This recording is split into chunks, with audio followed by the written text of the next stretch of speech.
Hello बच्चों, कैसे हैं आप सब। आई होप कि सब बढ़िया होंगे और सबकी तैयारी अच्छी चल रही होगी। तो आज लेक्चर स्टार्ट करने से पहले मैं आप सबको बता दूं कि मैं यहाँ पे आपको जो भी पढ़ाऊँगा वो कंप्लीट सिलेबस पढ़ाऊँगा।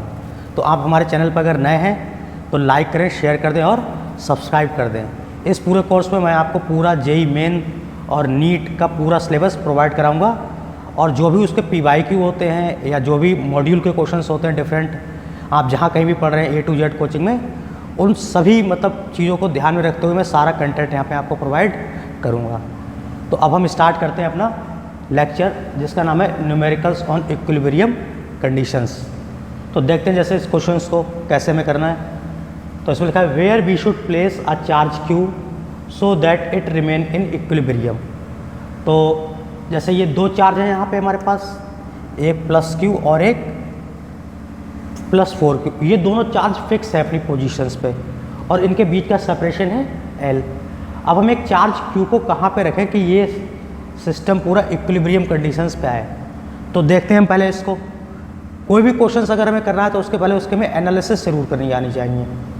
तो एनालिसिस कैसे करते हैं, मान लीजिए कि हमें नहीं पता हम चार्ज को कहाँ पर रखेंगे, तो कूलम्स लॉ को जो मैंने बेसिक बताया था उसको ध्यान में रखते हुए हम यहाँ पे करेंगे कि जैसे कि +Q चार्ज है हमारे पास, इसको मान लीजिए मैं पहले यहाँ पे प्लेस करता हूँ। मैंने यहाँ +Q चार्ज प्लेस करा। अब ये फिक्स चार्ज है, ये क्या करेगा, इस पर फोर्स लगाएगा।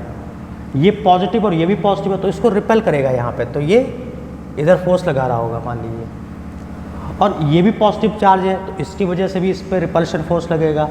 तो इसकी वजह से अब ये दोनों फोर्स सेम डायरेक्शन में आ रहे हैं, तो मतलब ये इधर मूव कर जाएगा चार्ज रिपल्शन की वजह से। तो अगर हम चार्ज को यहाँ पे रखें फिर भी ये इक्विलिब्रियम पे नहीं आएगा। इसी तरह से हम चार्ज को अगर इधर रख के देखते हैं, मान लीजिए यहाँ पे मैंने रखा +Q, तो ये वाला चार्ज क्या करेगा, इसको यहाँ पे रिपेल कर देगा इस तरह से। इसी तरह से ये जो चार्ज है +Q हमारे पास, ये भी क्या करेगा, इसको रिपेल कर देगा। तो नेट फोर्स इस डायरेक्शन में जाएगा, इसकी वजह से रिपल्शन की वजह से चार्ज मूव कर जाएगा। तो अगर हम चार्ज को यहाँ रखें फिर भी ये इक्विलिब्रियम पे नहीं आएगा। नेक्स्ट पॉइंट हम ये देखते हैं कि चार्ज को मान लीजिए इस लाइन के अलोंग हम ना रखें। ये जो सिस्टम है चार्जेस का, इसकी कोई एक परपेंडिकुलर लाइन मान लीजिए अगर हम यहाँ पे ड्रॉ करते हैं, इसके अलोंग यहाँ पे हम रख दें चार्ज को, तो क्या ये इक्विलिब्रियम में होगा कि नहीं होगा। तो इसको हम चेक करते हैं। मान लीजिए ये चार्ज है, यहाँ पे एक अगर हम लाइन को ज्वाइन करें तो इसके अलोंग इधर फोर्स लगा रहा होगा यहाँ पे। ऐसे ये जो चार्ज है +Q, ये भी इसको इधर फोर्स लगा रहा होगा यहाँ पे। तो दो फोर्स यहाँ पॉइंट पे किसी एंगल पे इंक्लाइंड होंगे, तो इनका जो रिजल्टेंट होगा वो भी इस डायरेक्शन में आ जाएगा। तो इसकी वजह से चार्ज इस मूव पर जाएगा परपेंडिकुलर बाइसेक्टर लाइन के अलोंग। तो अगर हम चार्ज को परपेंडिकुलर बाइसेक्टर पे भी रखते हैं, मान लीजिए अगर नीचे रखते हैं, इसी तरह से अगर ऊपर रखेंगे तब भी इसका नेट फोर्स ऊपर जाएगा, तो ये चार्ज ऊपर जाएगा। तो हमने ये पोजीशन जो चेक की है, यहाँ कहीं भी इक्विलिब्रियम कंडीशंस नहीं आएगी। तो ये जो जैसे मैंने बताया परपेंडिकुलर बाइसेक्टर पे अगर चार्ज को रखेंगे तो ये लाइन ज्वाइनिंग पे नहीं आएगा। तो ये मल्टीपल करेक्ट हमारे क्वेश्चंस होते हैं, इस तरह से वहाँ पे ये एक पॉइंट लिख के देगा। एक सिस्टम है चार्जेस का, चार्जेस को अगर हम परपेंडिकुलर बाइसेक्टर पे रखते हैं तब वो इक्विलिब्रियम में आएगा कि नहीं आएगा। तो वहाँ पे हम चार्ज ही कंडीशंस को देख के इसी तरह से पूरा चेक करेंगे, तब हम वहाँ पे करेक्ट करेंगे। अब हम मान लीजिए चार्ज को यहाँ से हटा के यहाँ पे रखते हैं। चार्ज मतलब इन चार्ज के बीच में कहीं भी, मान लीजिए यहाँ पे मैंने रखा, ये हमारे पास +Q दे रखा है। मान लीजिए इस वाले चार्ज से मैंने ये x डिस्टेंस पे प्लेस करा है, तो ये डिस्टेंस अगर x है तो ये रिमेनिंग बची हुई डिस्टेंस कितनी हो जाएगी, पूरी L, और इसमें से हम x सब्ट्रैक्ट करेंगे तभी हमारे पास हो जाएगी L - x। तो अब देखिए यहाँ पे क्या होगा कि जैसे ये जो चार्ज है ये +4Q, ये इसको क्या करेगा, यहाँ पे रिपेल करेगा इधर, और ये +Q है, ये पॉजिटिव है तो इसको रिपेल करेगा। तो यहाँ पे ये दो फोर्सेस इक्वल और अपोजिट अगर होंगे हमारे पास तब ये इक्विलिब्रियम कंडीशन पे आ जाएंगे। तो देखते हैं जैसे मान लीजिए +4Q जो चार्ज है ये इस पर फोर्स लगा रहा है, मान लीजिए F1, और ये +Q है, ये इस पर मान लीजिए फोर्स लगा रहा है, इसको मान लेते हैं F2। तो ये एक्चुअली में वेक्टर का ही क्वेश्चन एक तरह से होता है कि अगर दो फोर्स इक्वल और अपोजिट होंगे तब हमारा सिस्टम ये इक्विलिब्रियम में आएगा। तो यहाँ पे हम लिखते हैं मान लीजिए F इक्विलिब्रियम की कंडीशन की F1 = F2 होना चाहिए, और ये कब है हमारे पास? In equilibrium condition. तो अगर हम F1 का मैग्नीट्यूड लिखना चाहें तो F1 फोर्स कौन लगा रहा है? ये +4Q लगा रहा है इस पे, +Q पे, तो इसका मैग्नीट्यूड रहेगा हमारे पास K, ये +Q और ये 4Q अपॉन में दो चार्ज के बीच की डिस्टेंस।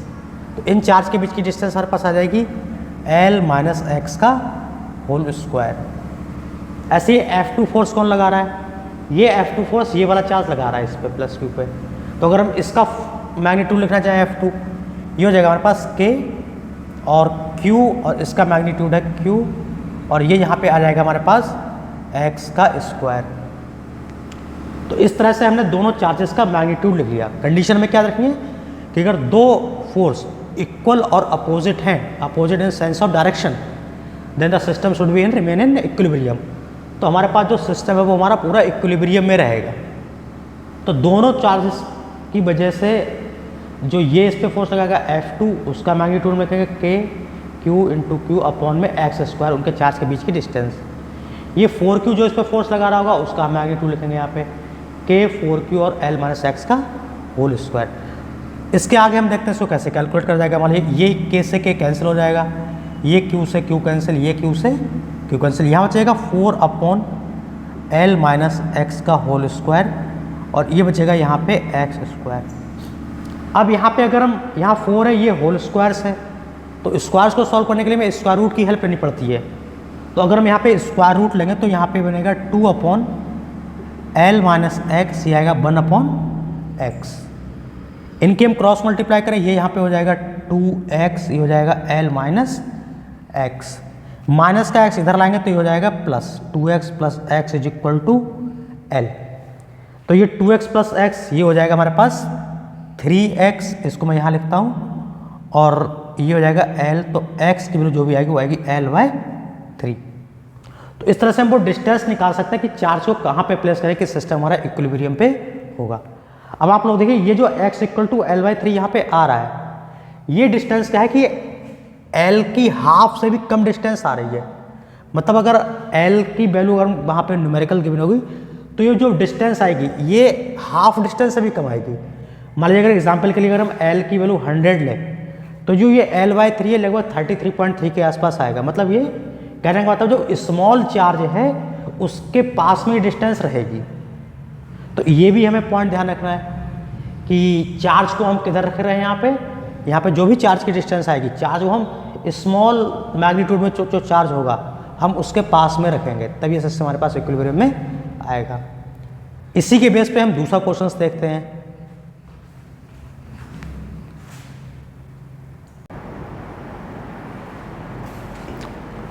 अब हम देखते हैं अपना क्वेश्चन नंबर 2 जो कि इक्विलिब्रियम के बेस पे ही है। तो इसमें भी वही क्वेश्चन है, where we should place the charge plus Q so that it remain in equilibrium. पीछे वाले क्वेश्चन में और इस क्वेश्चन में चेंज केवल ये है कि यहाँ पे मैंने -Q चार्ज लिया है, वहाँ पे दोनों पॉजिटिव थे, यहाँ पे एक नेगेटिव और एक यहाँ पे पॉजिटिव है। तो अब हम जैसे अगर मिडिल पे चार्ज यहाँ पे रखेंगे, वही थॉट प्रोसेस बहुत जरूरी है कोई भी न्यूमेरिकल करने से पहले, क्योंकि जब तक हम थॉट प्रोसेस नहीं करेंगे तो न्यूमेरिकल में अगर चेंजेस होके आएंगे उनको हम समझ नहीं पाएंगे। तो थॉट प्रोसेस से यही आती है कि अगर कोई भी न्यूमेरिकल जो हमने करा है उसमें कुछ भी थोड़े से चेंजेस आ रहे हैं तो उन चेंजेस को हम कैसे टैकल कर सकते हैं।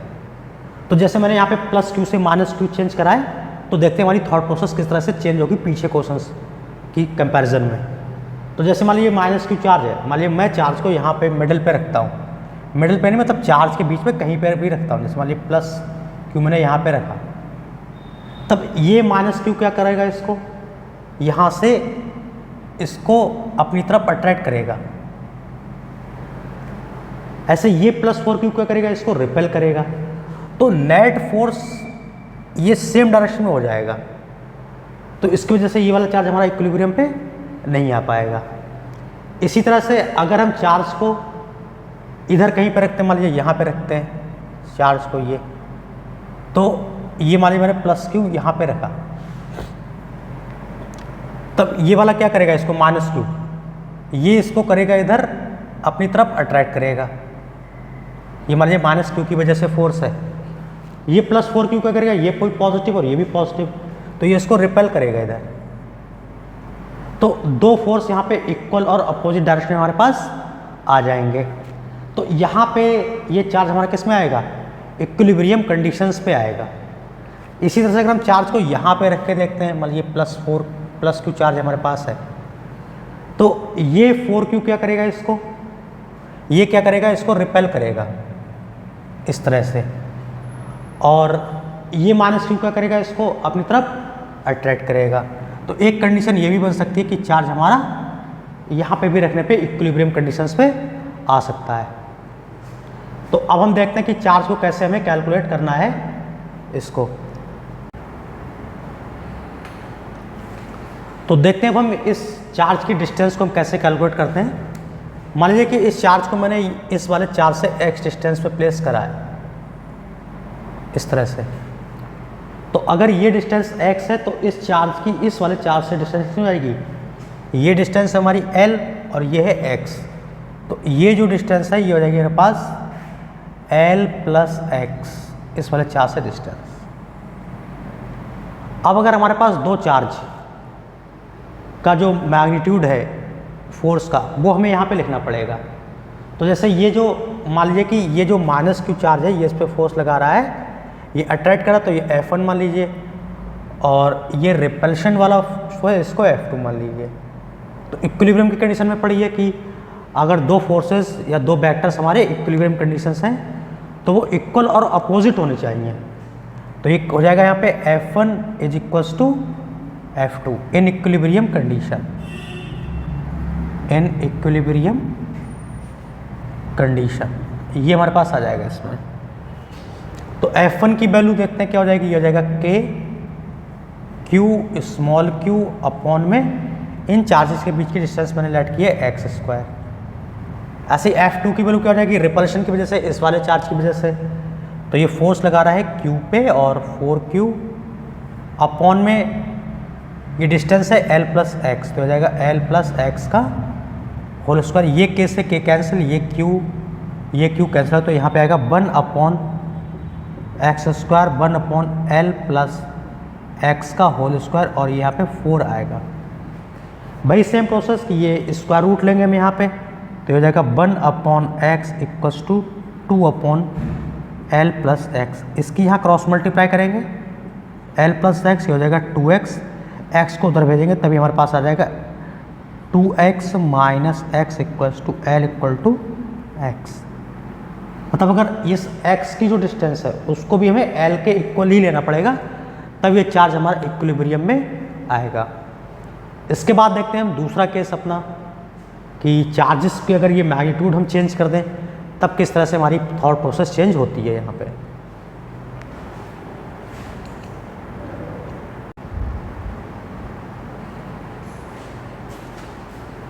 अब हम देखते हैं अपना नेक्स्ट क्वेश्चन। ये भी उसी कंडीशन में बेस है, where we should place a charge +Q so that it remains in equilibrium. तो पीछे जब हमने दो क्वेश्चंस वहाँ पे करे हैं तो उन दो क्वेश्चन से हमें एक चीज़ क्लियर आती है इन क्वेश्चंस में कि जैसे मान लीजिए अगर दो पॉजिटिव चार्ज हमारे पास रखे हुए हैं, एक +Q और एक +Q, तो हमने क्वेश्चन में देखा कि हमने जब चार्ज को इन दो चार्ज के यहाँ कहीं लाइन ज्वाइनिंग के मतलब इनके मिडिल में कहीं पे रखा था, तब चार्ज के बीच में कहीं भी रखेंगे तब इक्विलिब्रियम कंडीशंस आई थी।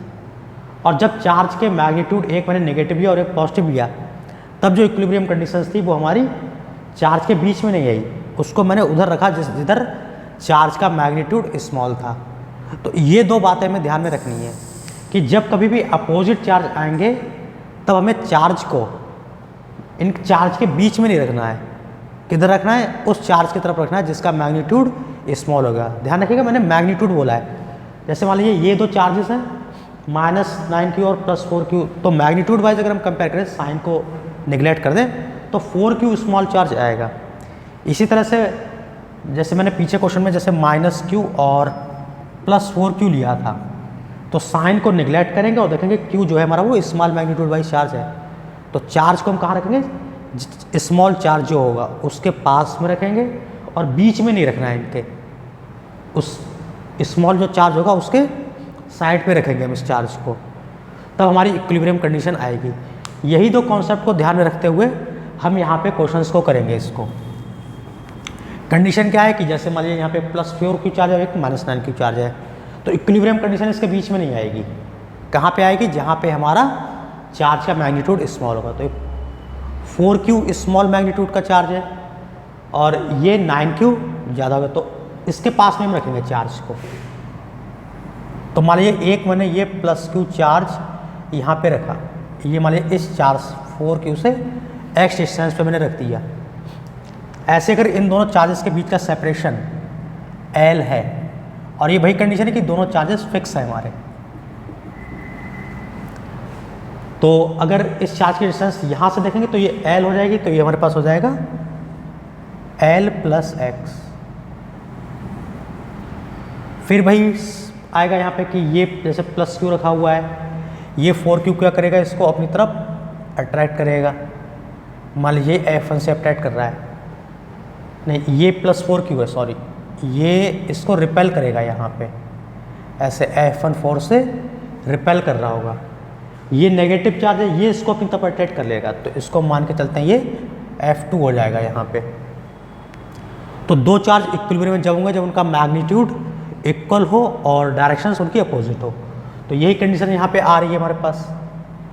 तो F1 फोर्स को अगर हम लिखना चाहें तो ये F1 फोर्स कौन लगा रहा है? ये +Q लगा रहा है इस पे।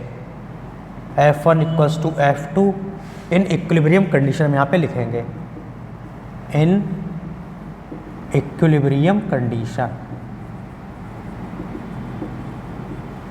तो F1 का अगर हम मैग्नीट्यूड लिखना चाहें तो F1 को लगा रहा है, ये 4Q लगा रहा है, तो K Q 4Q और इनके बीच की डिस्टेंस ये है यहाँ पे x²।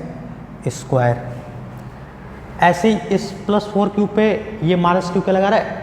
अट्रैक्टिव फोर्स लगा रहा है। इसकी F2 इसकी वैल्यू मैंने लिखी है, इसका मैग्नीट्यूड लिखिए तो कह सकते हैं कांस्टेंट चार्ज का मैग्नीट्यूड और इनके बीच की डिस्टेंस, इनके बीच की डिस्टेंस है L + x, तो हो जाएगा L + x का होल स्क्वायर।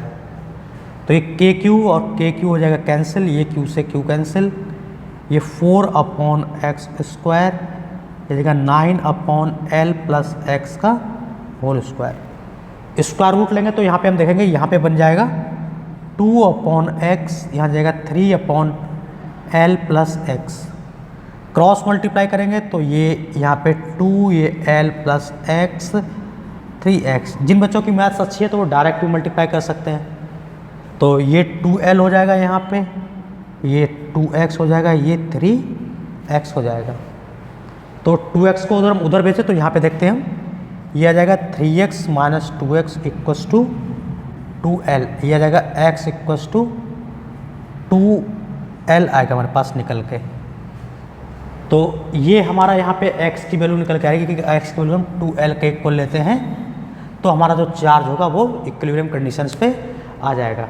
तो इस टाइप के जो भी क्वेश्चन आएंगे बस हमें दो चीज़ें याद रखनी है कि अगर सेम चार्ज हमारे पास हैं तो उनके बीच में हम चार्ज रखेंगे कहीं पे, तब इक्विलिब्रियम कंडीशन आएगी। अगर चार्जेस दोनों अपोजिट साइन के मानिए +Q और -Q हैं, तो उसमें जो हम चार्ज रखेंगे वो जो चार्ज छोटा होगा मैग्नीट्यूड में उसके पास में रखेंगे और बीच में कहीं नहीं रखना उनके, उससे कोई x डिस्टेंस से बाहर की तरफ हम रखेंगे, तब चार्ज हमारा इक्विलिब्रियम पे आएगा। तो ये दोनों बातें आप कहीं लिख लीजिए साइड में, जो कि इस टाइप के क्वेश्चंस को करने में हमारे पास बहुत हेल्पफुल करेंगे। आइए अब हम देखते हैं अपना नेक्स्ट क्वेश्चन।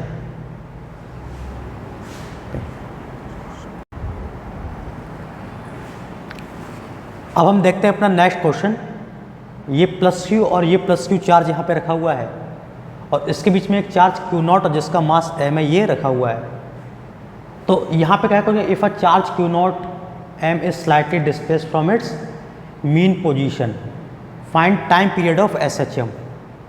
तो जैसे ये चार्ज को अगर हम स्लाइटली डिस्प्लेस करते हैं तो हमें इसका SHM फाइंड करना है, मतलब सिंपल हार्मोनिक मोशन करेगा उसका टाइम पीरियड फाइंड आउट करना है। तो यहाँ पे मान लीजिए इस चार्ज को मैंने, जैसे इस डायग्राम को मैं दोबारा से ड्रॉ करता हूँ। ये चार्ज है +Q, ये चार्ज है हमारे पास +Q और ये फिक्स चार्ज है। मान लीजिए डिस्प्लेसमेंट के बाद ये चार्ज यहाँ पे आ गया Q0 और m, और इसको मैंने इसकी मीन पोजीशन से x डिस्प्लेस करा है। Q0 m और ये डिस्टेंस यहाँ पे थी L, अब ये डिस्टेंस और ये डिस्टेंस भी यहाँ पे L थी डिस्प्लेसमेंट से पहले। अब डिस्प्लेसमेंट के बाद ये डिस्टेंस कितनी हो जाएगी, अब ये हो जाएगी L प्लस एक्स और ये हो जाएगी हमारे पास L माइनस एक्स। तो अब होगा क्या, जैसे ये वाला चार्ज प्लस Q इस चार्ज पे एक फोर्स लगाएगा, मान लीजिए इधर इसको डिस्प्लेस करेगा F फोर्स से, और ये वाला चार्ज क्या करेगा, इसको रिपल्सिव फोर्स लगाएगा, ये इधर डिस्प्लेस करने की कोशिश करेगा इसको F फोर्स से।